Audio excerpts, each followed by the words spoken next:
Le fiamme alte sono divampate intorno alle 3:30 in via Visentina a Sant'Antonino. In pochi minuti il piano terra della casa è stato divorato dal rogo. Immediatamente sono stati allertati i vigili del fuoco. Sul posto anche un'ambulanza del SUEM 118 ed i carabinieri del nucleo radiomobile di Treviso.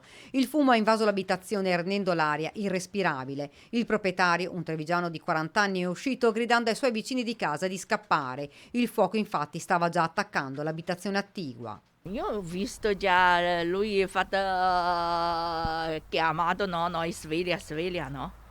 E dopo ho visto qua tutti a fuoco. Le fiamme, ha preso tanta paura. Sì, sì, perché tanti fuoco, anche già uscito tutti fuori.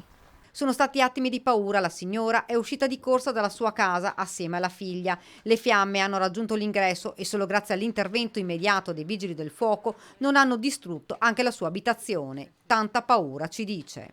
Tanti, sì, tanti, perché è già vicino qua, anche bruciato qua, lampada, filo, tutti. Eh.